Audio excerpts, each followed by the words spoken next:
you so much. While we're still waiting, so she'll probably be on for 15, maybe 20 minutes. They apparently are having votes today, starting at 1. So we're at the mercy of their schedule, obviously. Representative Pressley is scheduled for 11:15 to 11:30. Again, it will be, you know, they can cancel at the last minute. Don't be shocked or disappointed or angry. I'm watching our email, and I've got my phone just in case they're trying to communicate.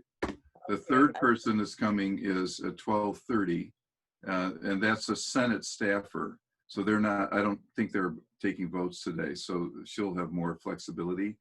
And she's coming on at 12:30. Her name is Sarah Kugler, and she's the policy staffer for Senator Elizabeth Warren.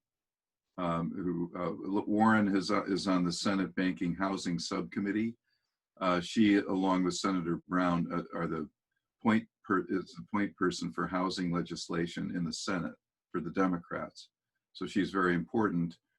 She's from Massachusetts, where a lot of us on this call are from.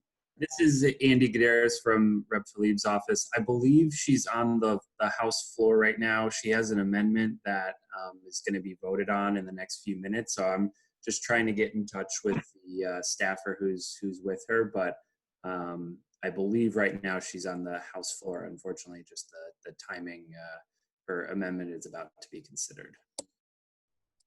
Okay, so we'll wait around a while for her, and whoever comes on next, we'll just accept them, and maybe she can address us later.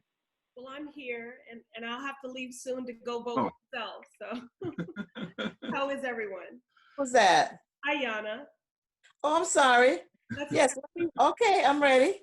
Okay. Ayanna, how are you? Okay. Okay, everyone, I'd like to introduce Representative Ayanna Pressley. She's a congresswoman from the 7th Congressional District of Massachusetts. Congratulations and welcome to our forum, Ayanna. We're sorry that we have to meet virtually, but we look forward to seeing you soon in person. And you have the floor.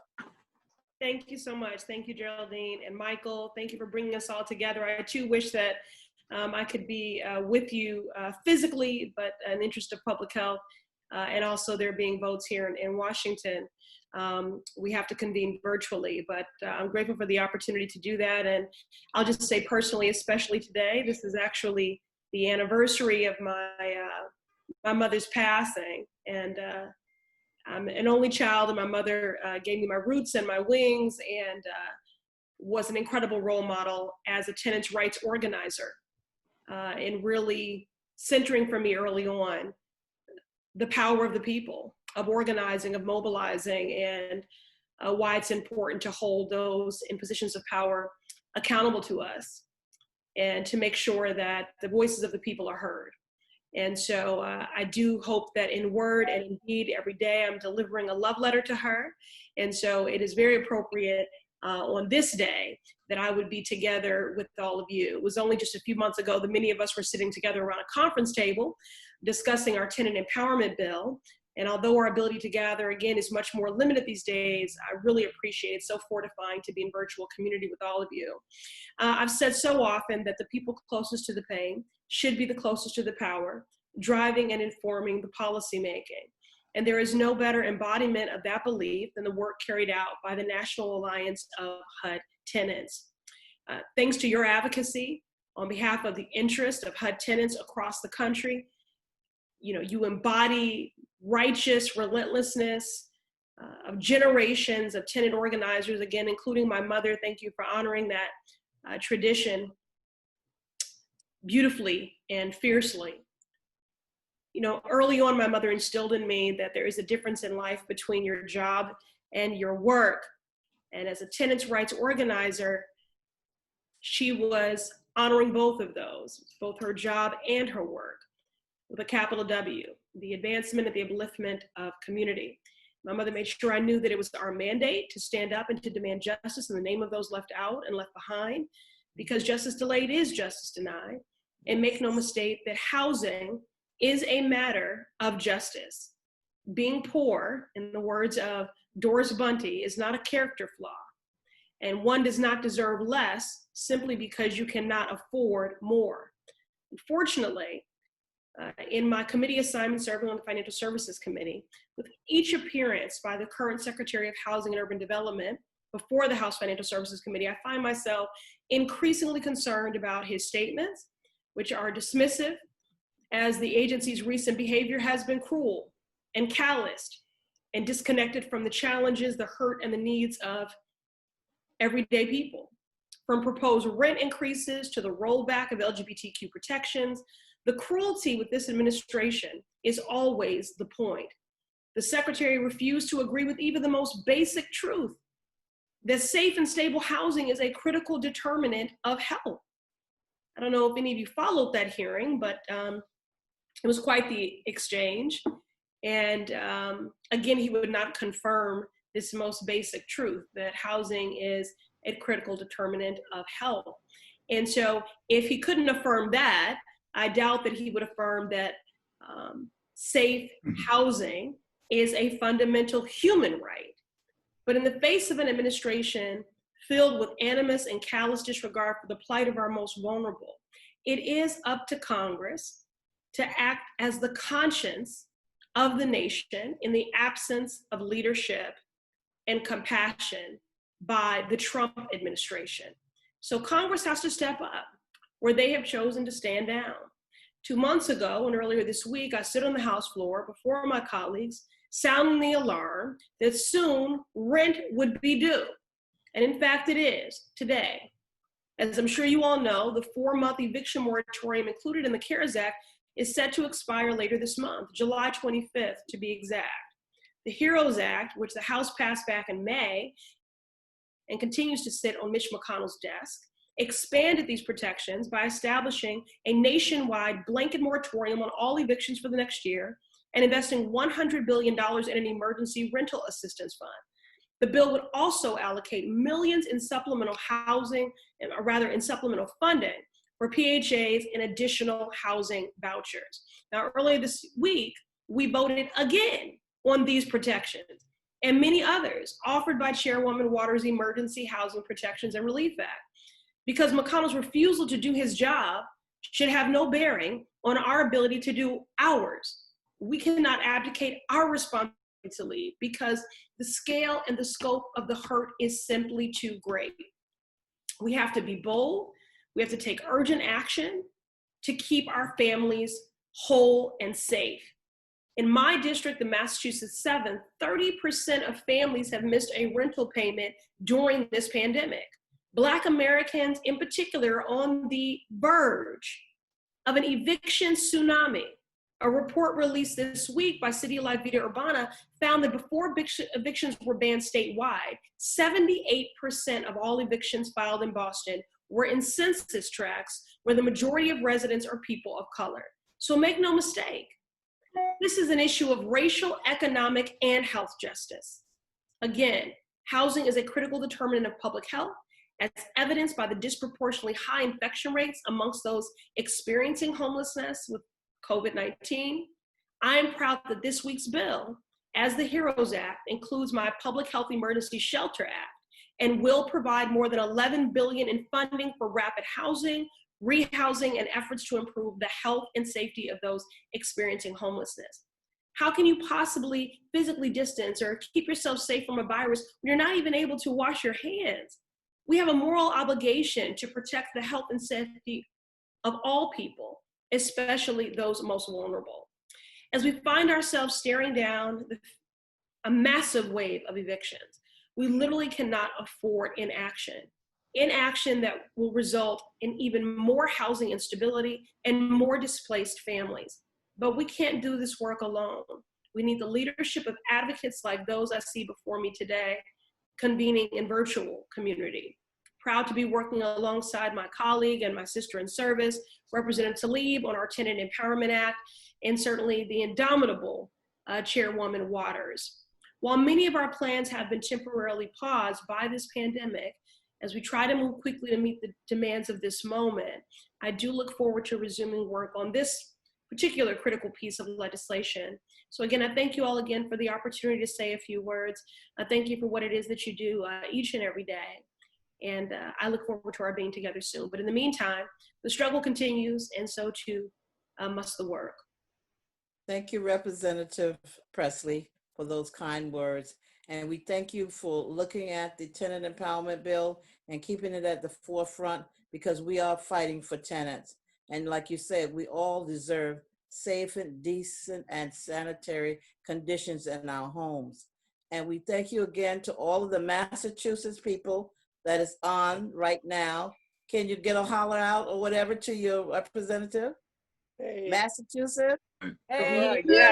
Rep. Pressley. Thank you. Hi, everyone. Miss you guys. Thank Thank you, you. Representative Presley. Stay See See you in person soon. I look forward to it. I Bye, think everyone. David is in your area. Do you have a couple of minutes for a couple of questions? I don't, unfortunately, because my block is up to vote. Okay. I gotta vote. Go vote. All right, thanks, everyone. Bye-bye. But listen, Thank if you again. But if you have questions, put them in the chat, okay? My aide Okay, will take the questions in the chat, okay? And we'll respond. great. Thank you. Congresswoman. Stay out there and be safe. Okay. Okay. All right. Aya, yes, okay. Aya Ibrahim. Aya is on from her Rep. Pressley staff. Aya, do you want to introduce yourself briefly? Aya? Yes. Hi. So my name is Aide Ibrahim, and I am the Congresswoman's Economic Policy Advisor. I manage her work on the Financial Services Committee, including the housing portfolio. And, you know, as Congresswoman mentioned, just really looking forward to continuing our work on this tenant empowerment bill and all of the other priorities that you all have been pushing for in your steadfast advocacy. Michael and Geraldine all have my contact information, so please feel free to share that and just let me know how we can be helpful. Great. Hi, Ira. And thank you for attending. As she mentioned, if you have any questions, please put it in the chat box, and we will send out a link to everyone to any questions that you ask. We will make sure that you get an answer to your question from Representative Pressley. And Ayanna, we would like to thank her again for her dedicated commitment to making housing a priority. Right. Thank you so much for attending. Aya, can you stay on a second or two to answer questions, maybe? While we're waiting for Rep. Tlaib, who's literally on the House floor, I think. Yeah, I mean, I can do my best. Some questions I won't immediately have the answer to, but as I said before, happy to follow up with any additional information. I guess, Jerry, can I ask about our amendments ideas? Sure, go ahead. So I think we sent you, this is from the NAHT network. So here on the call, we've got 69 people at the moment from all over the country. We've been meeting weekly by conference call for about 3 months now, every week. And we've been discussing in that network 3 really minor amendments in a way to the HEROES housing provisions. It was very exciting to see $100 billion, you know, which is clearly what's needed to prevent mass eviction tsunami that's coming today. But when there was no opportunity to have a hearing on it or get public comments.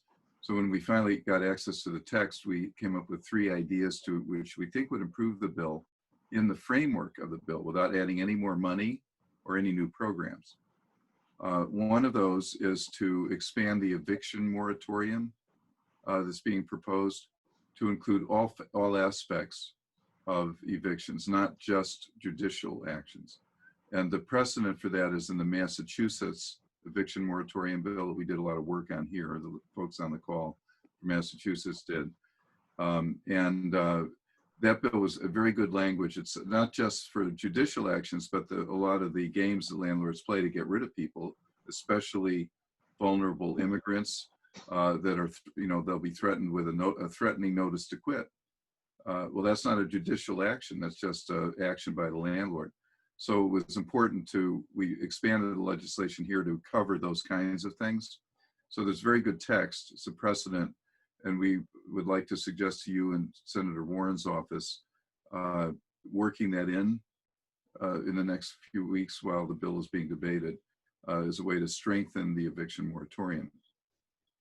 A second idea is the language in HEROES had a ban on income discrimination based on source of income, but it was only in the provision of the mortgage section where owners who had mortgage assistance would be required to not discriminate against people on the basis of source of income.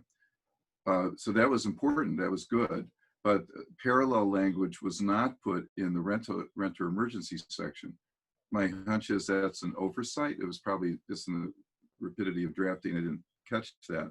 But we would like to suggest extending that provision as well to the Renters Emergency Fund, so that people have money from that. They can't be discriminated against because they have money from that. The third idea is to tweak the allocation formula to give us have HUD, when it does its second tranche formula for allocating the $100 billion, the formula that HUD has to come up with in 45 days. The current language says HUD's new formula would be based on the current Emergency Solutions Grant formula, plus other factors, including consideration of whether of disruptions to housing markets and economic conditions, which is, that's the thing they should be taken into account. So our proposed amendment, which I think we sent your office a few weeks ago, would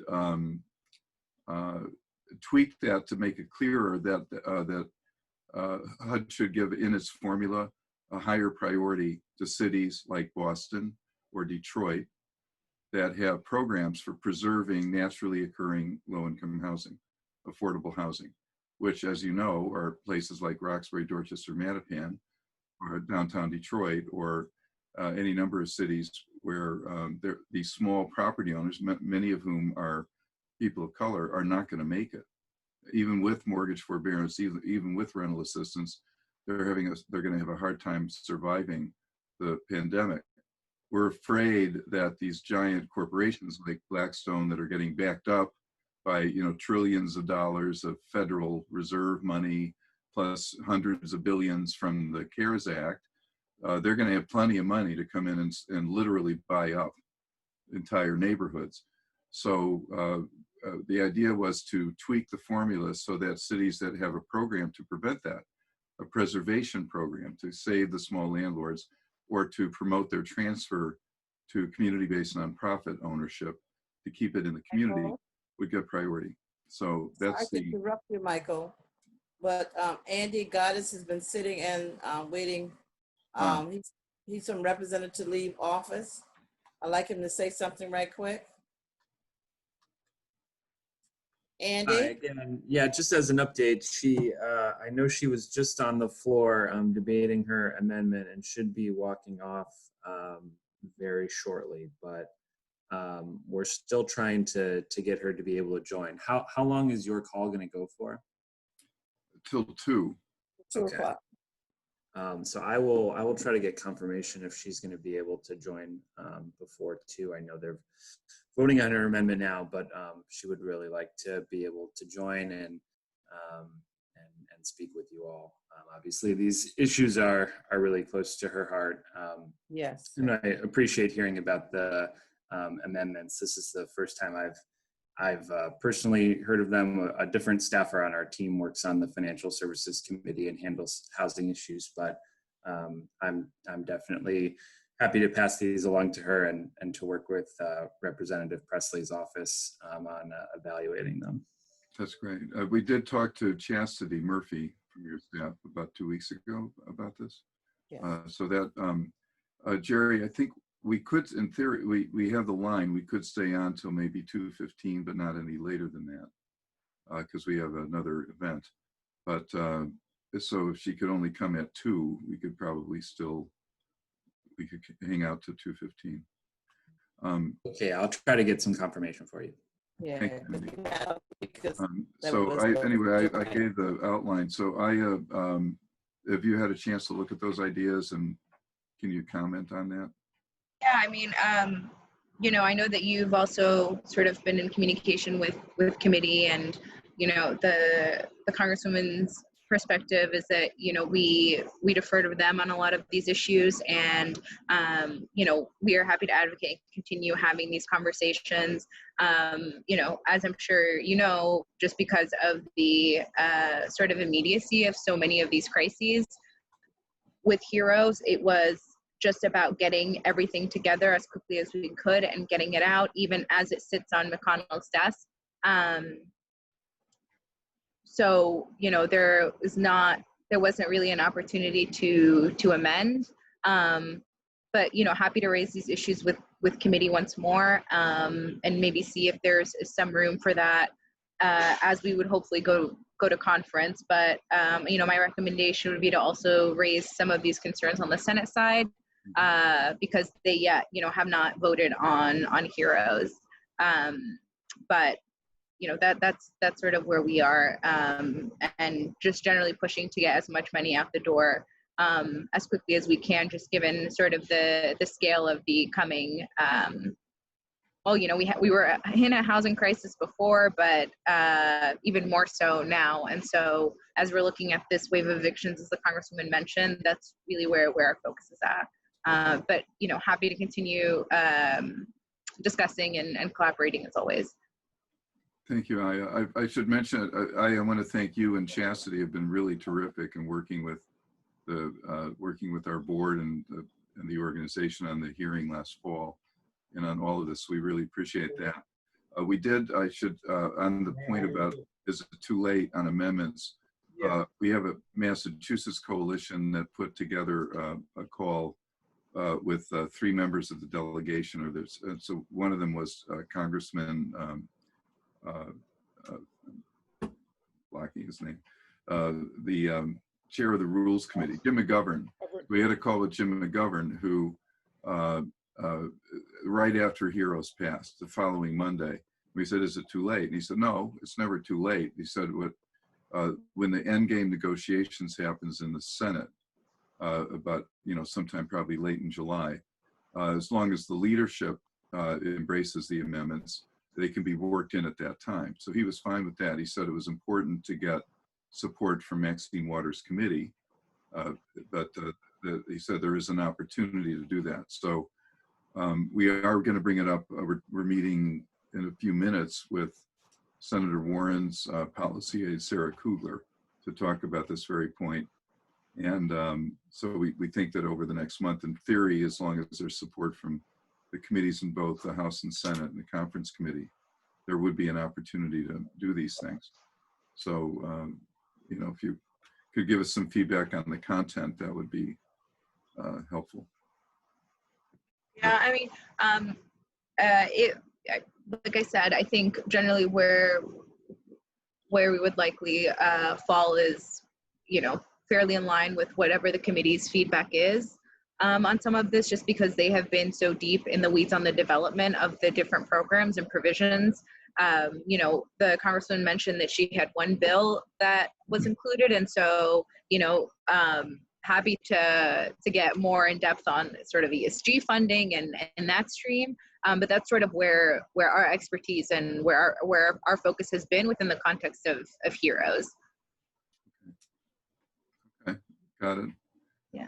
Okay, it's a process. We appreciate your support. If you could also weigh in with the committee staff and see what they're thinking. Yeah, absolutely. Really talk to them about it so much as we've exchanged a few emails, but they've been so busy that, but we will follow up with them for sure. Yeah, no, absolutely. And I'm happy to raise that with them as well.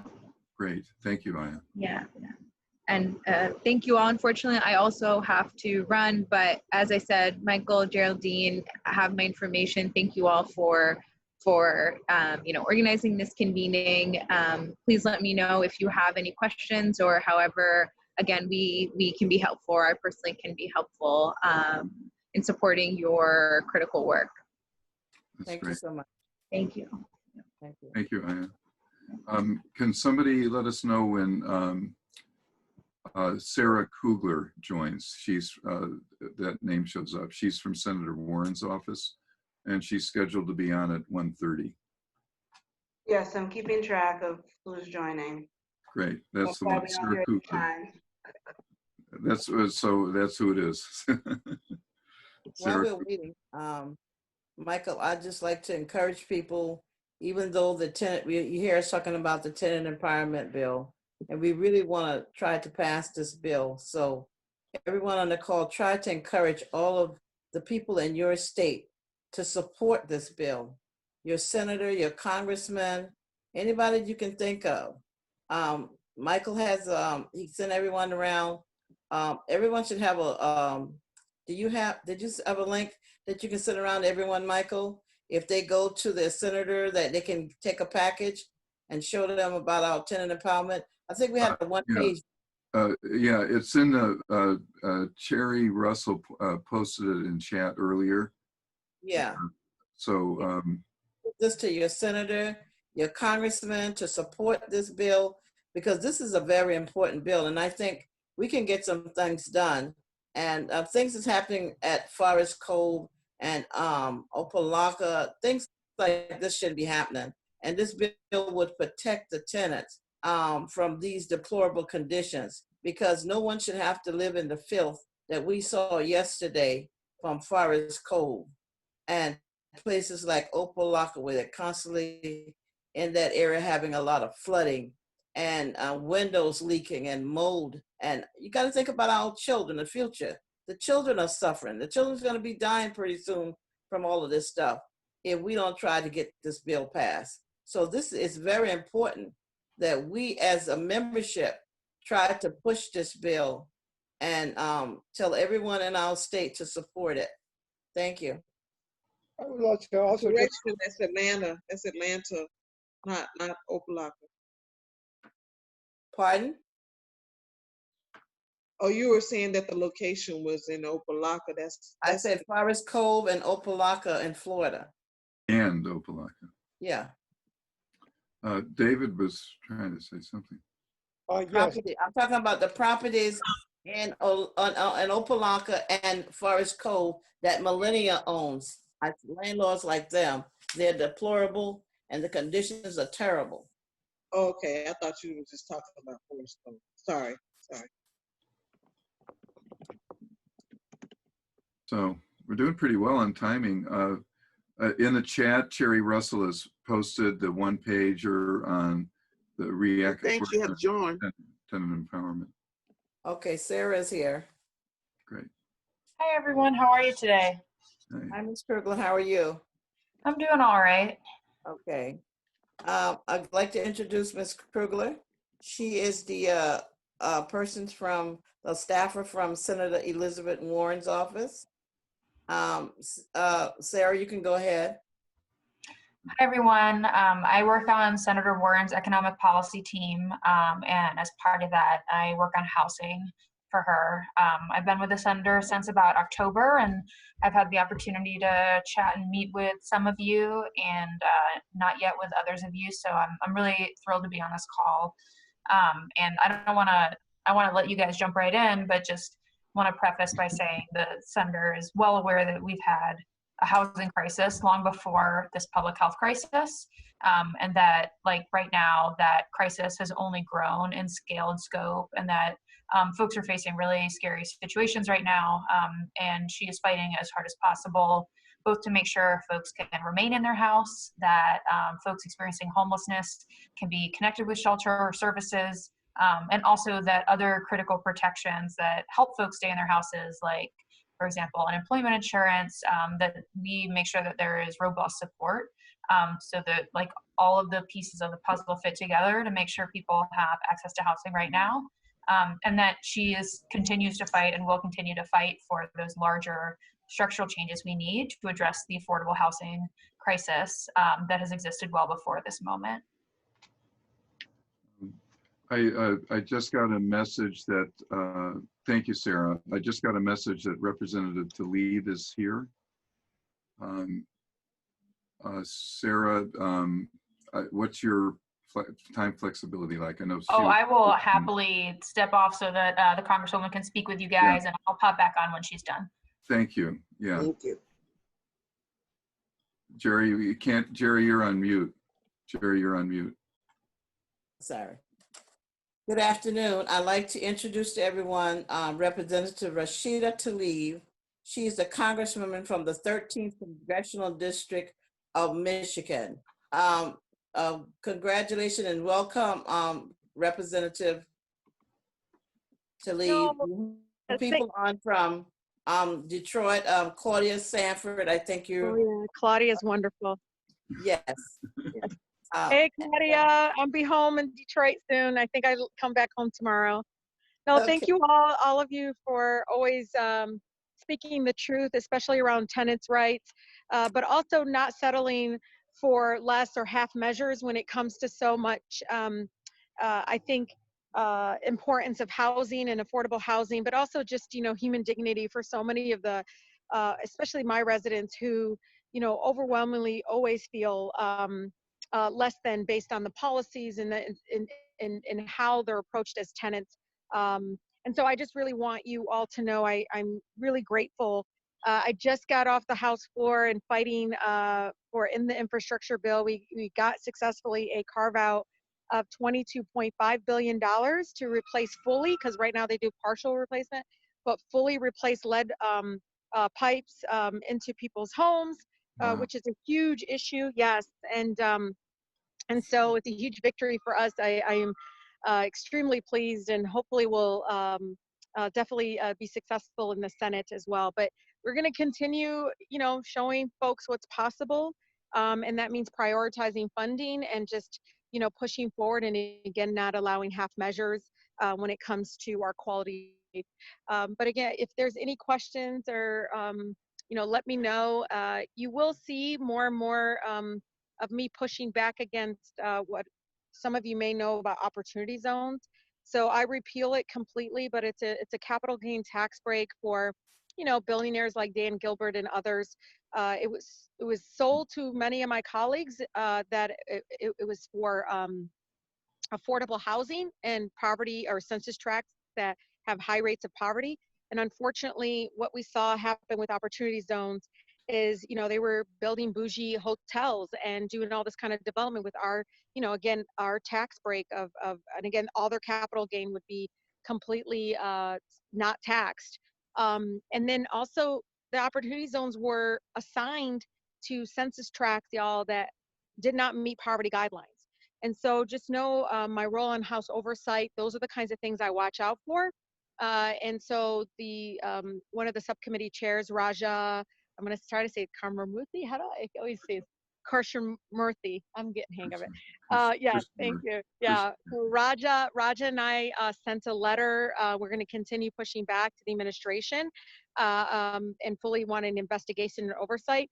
Honestly, my goal is not only to repeal it, but I think we should get our money back. We should tax them because they did not comply with the minor guideline that it be in a census tract that meets poverty guidelines. So again, I really do appreciate you all working and pushing back, and I appreciate, I think again, you all bring into the halls of Congress my residents in my district, and these are people that sometimes will never be able to afford or have the time or the capacity to be able to come here and speak for themselves. And so all of you that do that, I appreciate you. Thank you, Representative Lee. And we'd like to ask you, with everything happening right now in the last 3 months with the COVID situation, the tenant empowerment bill, we're asking that you continue to support this bill because it's much needed in this time as now, because landlords are getting away with a lot because they're using the COVID as an excuse. And we look forward to you and Representative Pressley pushing this bill through. If you can help us, are you still supporting us? Oh, absolutely. Absolutely, ma'am. And know this, when people talk about the moratorium on rent, I keep telling them that's nothing. You understand all that is going to be due still. So, of course we support a moratorium on a lot of these things, but we know all of that is just temporary, and a lot of our residents are going to be hung, in the, going to be required to pay all of that back, even though they're not able to get their jobs back or not able to get the capacity, and the pandemic, again, the impact is long lasting. So absolutely there for you all. And Chairwoman Waters she's been incredible, y'all. Like, she has not, every time any bill comes up, she talks about, honestly, every single time, rent, renters' rights, renter direct payment. She's been really, really great. Jerry, Thank you. Do you can I have a couple of minutes for a couple of questions, Representative Tlaib? Sure. Yes. So, I'm just going to sit down on the Capitol steps. Thank you. it's a sit-in. Hi, Representative. Thank you so much for joining us. This is exciting. I'm Michael Kane from the staff of NAHT, and we have a few folks on from Detroit, from your city. Yeah. We know that you all had to really rush to do the HEROES Act and the housing provisions, the $100 billion and the extension of the eviction moratorium. There wasn't time to have a hearing and get public input. When we finally got access to the text, we thought of 3 tweaks, ways to amend it that would actually improve it within the framework of the bill, not adding any more money, not adding a big new program or anything like that. Did you get a chance to see those, or we share them with your staff? Yeah, I think Chastity, are you on? Are we aware of those 3 amendments, and can we share it with some of the senators that might be, because I know that bill is not going to come back, y'all, the same as, and they're probably changing it right now, Michael. And so if anything, we should be working, and I can talk to Chastity about this, is working with some of our allies in the Senate to see if we can make some of those changes. But yeah, keep pushing. I think don't think this is final. My hope is that instead of one payment of $1,200, that they're actually look at reoccurring payments. I wanted to see more around that, and the possibility of doing a first responder corps. So we should definitely continue our advocacy efforts. It's not too late to at least try to get the Senate to include those 3 changes. It happens that Sarah Kugler from Senator Warren's office is on this line right now, I think. She's coming on right after, as soon as she deferred to you. Okay. But so she's listening to this conversation, I think. But the 3 specific things were first on the eviction moratorium, extending the language to cover all phases of evictions, not just judicial actions. And we can't, Representative, you're on mute now. I know. No, I just told okay. my legislative director that I would like the email to come to me. Okay. So 3 changes. I swear that's what I just told. I said, can you send me that email? I want to see what they're asking about. Yeah. this will also my job, Michael. that's so there's a Massachusetts eviction bill, the eviction moratorium, which was considered the strongest in the country, and we were involved in that. We got language that banned all forms of eviction, like threatening notices from landlords outside of the judicial process, which often work to get rid of people, especially undocumented people that are afraid. So in Massachusetts, we fought to get that in, and they did. So there's some legal language precedent that could be lifted up at the national level to broaden the eviction coverage. The second idea is to tweak the allocation formula in the $100 billion fund to give a higher priority in funding to cities and states like Detroit and Boston, by the way, that have, or Massachusetts, that have preservation programs that can be used to preserve naturally occurring affordable low-income housing, particularly small landlords in communities of color like Roxbury in Boston or downtown Detroit, who are probably not going to make it, even if HEROES passed, even with the mortgage forbearance and rental assistance. A lot of them are not going to make it, and they'll be snarfed up by the Blackstones of the world, who are getting trillions of dollars from the Federal Reserve and the CARES Act. So they're going to have plenty of capital to come in and buy up entire cities if we're not careful. So we thought just tweak the formula without any, no new money or a new program, just tweak the formula so that the second tranche of funding, HUD would be prioritizing cities or states that have a preservation program targeted to that would transfer ownership if needed to community-based nonprofit ownership, social ownership.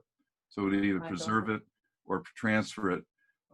Picking up on some of the themes in Rep. Omar's bill, that we liked the community-based ownership aspect, but without the, you know, without going outside of that framework of heroes, just a tweak in the formula. So we shared some text on that. No, that's great. And I honestly, you know, what I can promise all of you and want to follow up, you know, I'm a, you know, really a movement person, is I want to get all those 3 changes, you know, possibly get Senator Warren's office and see what they can do and try to advocate for some of those changes. But yeah, you know, I don't call it carve out, but some of the changes to prioritize communities like mine when it comes to formula, I think is, you know, it's due. That's where the need is, and it should be based on need. I do have to go. But let me know again if there's anything else. You know, I work very closely with Congresswoman Ayanna Pressley, with Chairwoman Maxine Waters and others.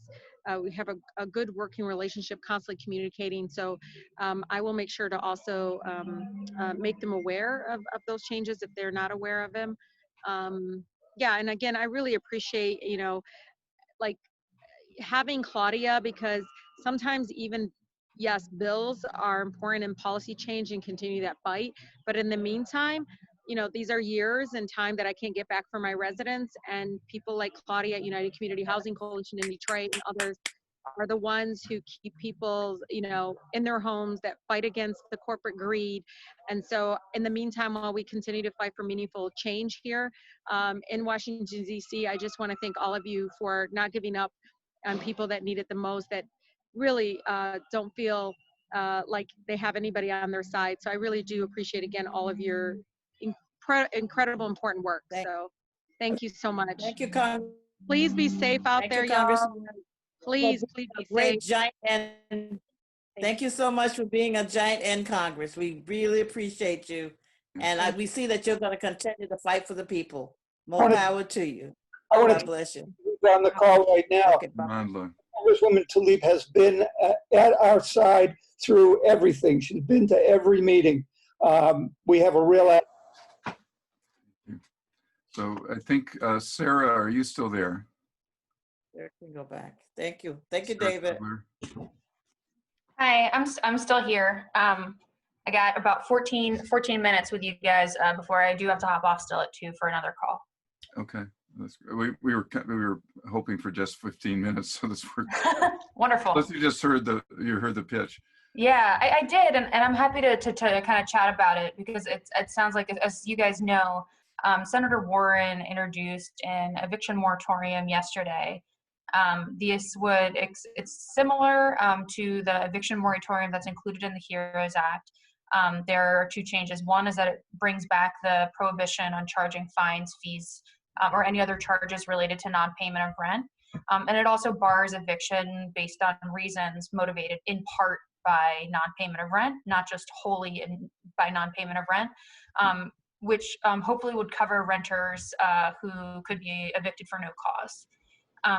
You know, like, I don't need to tell you guys this, like, part of why obviously the expansion is so critical, because we're facing many state and local moratoriums are ending.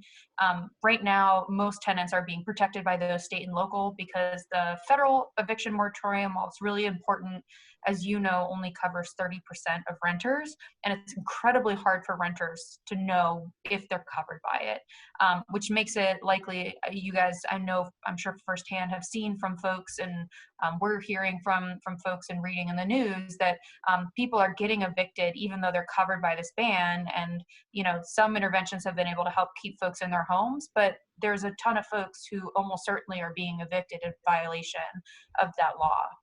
And maybe the landlords really don't know, the tenants don't know, and there's just no easy, accessible way for tenants to know if they're covered. So Senator Warren knew that it was really important that we had an eviction moratorium that every single American renter knows they are covered by, so that if their landlord tries to file or begin an eviction proceeding or puts forth a notice, that renter has no questions. They know they're covered by this law. And she sees this as really kind of an important pair with the emergency rental assistance bill that Senator Brown is leading.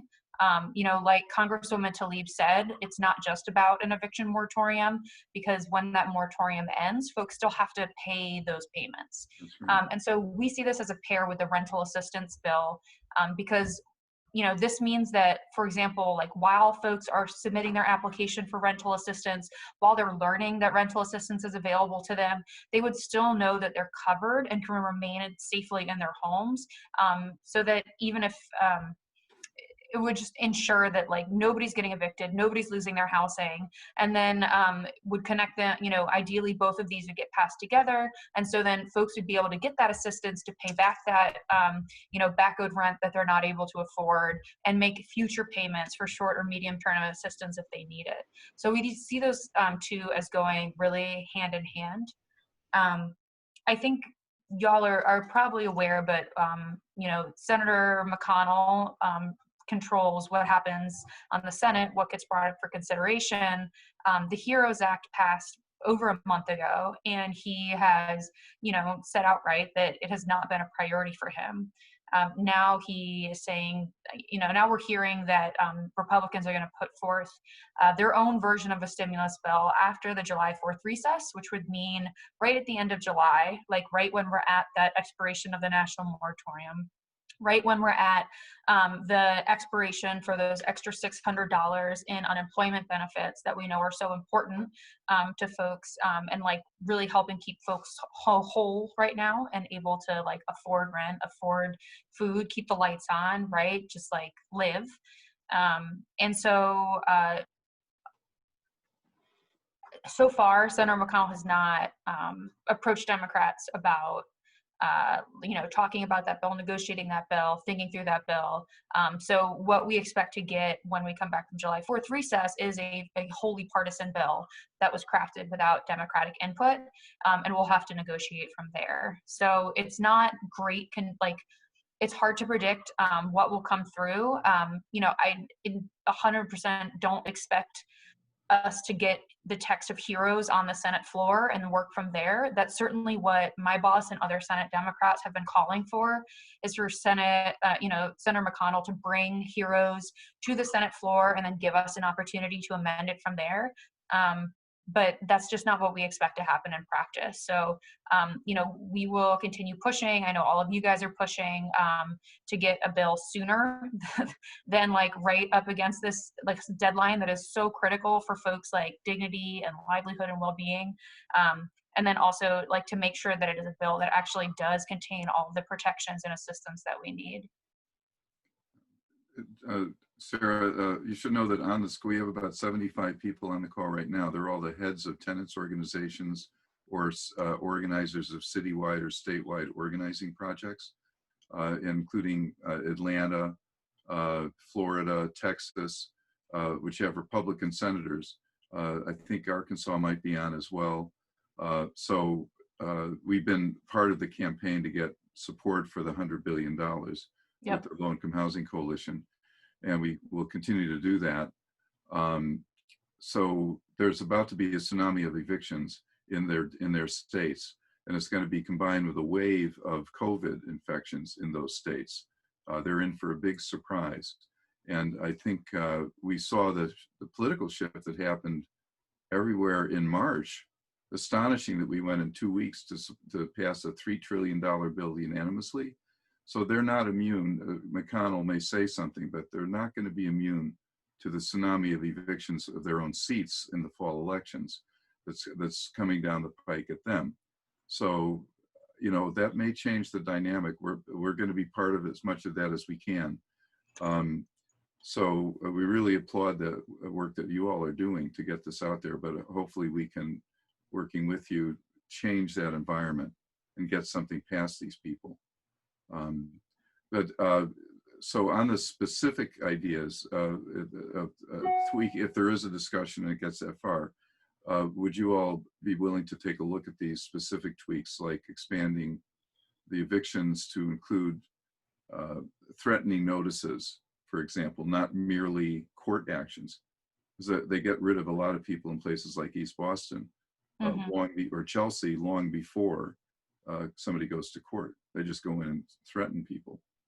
So that was why we got that language in the state bill here, which you could plagiarize, obviously. But that's one issue. And then the other is tweaking the formula so that the state Massachusetts has a preservation program. The low-income housing tax credit qualified allocation plan gives priority to preservation. There's a state preservation bond bill. The city of Boston is very concerned about naturally occurring affordable housing. So cities and states like ours or Detroit would get a little bit more money because they would put forth their local match with our proposed amendment. It would just tweak the formula in the allocation. And hopefully it would incentivize other states and cities to step up, which would so that we'd have more money for preservation by using their resources to match the 100 billion if it passed. And also have a locally crafted program where the cities know, the landlords know what's going on, so they could make sure that they package resources for permanent preservation and permanent social ownership wherever feasible. That's the idea. It was when Senator Warren spoke in the town hall, she said she was talking about that problem. And so we thought that this would be a minor tweak without increasing money or creating a new program, to heroes that would move in that direction. It shouldn't draw objections from the owners because it's ways to bail out small landlords, basically. So do you have any thoughts about that, or what do you think? Yeah, I would be happy to take a look at that, and apologies if you sent it over earlier, Michael. But if you sent that along, I'd be happy to take a look at it. I think you guys do work that's like an uphill slog every day, right? Protecting tenants, making sure folks stay housed, and like what we're facing right now in the Senate, like I don't want to sugarcoat it. It's an uphill slog. Unlike in other areas, we haven't seen Republicans put forth kind of what we would think of as a counter proposal, right? Like in the way that kind of like we say that we need stronger like protections for employees at work. And they say, no, actually businesses shouldn't have any liability whatsoever to keep their workers safe. So we think of that as like a counter proposal. And, so far haven't seen counter proposals on the housing space, but also, and we know that like Senate Democrats fought, and were able to get the protections and CARES in last time around. And so, we'll continue to fight as hard as possible this time, but like, it is a good time to keep the pressure on in terms of like reaching out to, in particular, to senators, wherever you're located, and having folks reaching out to senators, just like making the clear human argument, right? Like this is about like folks being, I don't need to explain this, you guys know this, right? But like, this is like a moral imperative, right? It's a public health imperative. It's truly like a morally bankrupt solution to allow a wave of evictions to like wash over the country and like put folks out on the street at a time when like we are also simultaneously, just in general, like we're also simultaneously fighting to get the resources that we need just to make sure that like we can like make sure that folks experiencing homelessness right now have shelter, right? Have shelter that's actually safe and conforms to safety needs for coronavirus, actually have access to services and resources that they need to like remain as safe as possible right now. So the more that like this, that like everyone's efforts can help socialize how important this is, right? The more helpful it is going into whatever negotiations look like 2 weeks from now. We're going to keep fighting as hard as possible. I know you guys are in like a deep fight every day, like person to person level. But we want to make sure that we get like at least that $100 billion rental assistance, at least a continued eviction moratorium. I hope it's like fully expansive so that, for example, that, you know, that even if the technical tweak, Michael, that you're talking about of like, you know, you can't give a tenant a notice, right? Like, we also think that if every tenant knows that they are covered by this moratorium, right, hopefully then they know that this notice is BS, right? Like that they are covered, they are protected, they are taken care of. So, but Michael, the specifics that you talked about, I'd love for you to send those over and to take a look Sure, at them. I'll do that. Thank you so much. No, we're definitely in for the bigger fight. Jerry, could we ask folks from Massachusetts to sort of give a shout out to thank Sarah for who's on from Massachusetts, folks? May I suggest that everybody, if you have time, Massachusetts, hi. Massachusetts. We're here. Hi, David. Hi, Michael. I'm the president of NAHT, and we encourage Elizabeth Warren to keep fighting for us and meet with us and let NAHT and MAT be the clearinghouse for affordable housing issues. We need you. and I just suggest David, you can't, you're breaking up, David. Breaking up is hard to do. Good day. Hi, this is Sandy from downtown Boston. Hi, thank you for coming to the conference today. Thanks. And Thank you for coming and taking care of these things, but do you have any negotiation tools for that proposal? Are you hopeful?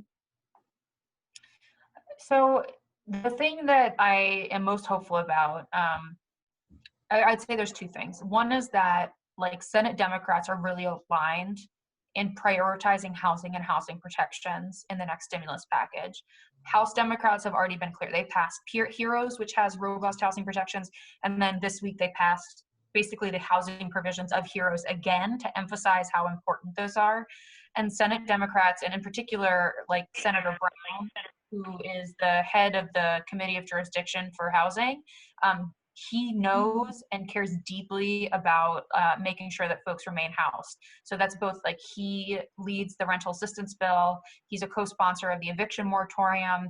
He's a co-sponsor of several other pieces of legislation to help make sure that folks have housing right now and can access safe, affordable housing. So I know that like when it comes to fighting for these priorities, Democrats are going to take this all the way to the very end.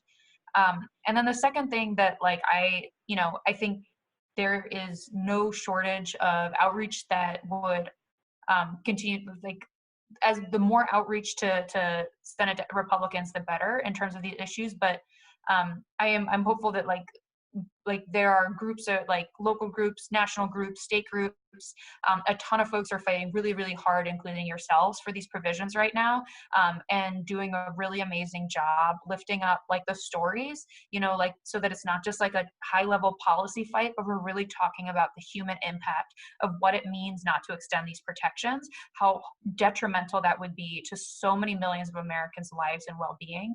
And I think that that's really important, right? Like to try and ensure that everybody understands that like there is a deep human cost that happens at a very individual level, and would impact so many people all at the same time. So it really can't say, I have no insight into like where Senate Republicans are going to land on this, but I'll tell you like the advocacy is amazing. You guys are amazing. And then like Senate Democrats are truly aligned around these priorities going into this next fight. Sarah is giving us a lot of praise. Let's say, am I breaking up?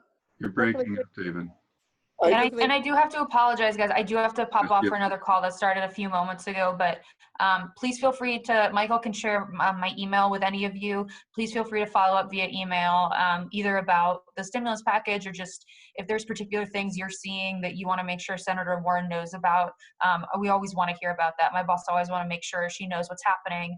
And also know that like the best information is coming from the folks who are like closest to the work, right? Like we really want to know like how are like renters being impacted by what's going on right now? Is there anything she's not thinking about that we should be? So please feel free to just be in touch anytime. Yeah. And thank you so much for all the work that you're doing on behalf of the Senator. Sarah. Thank you.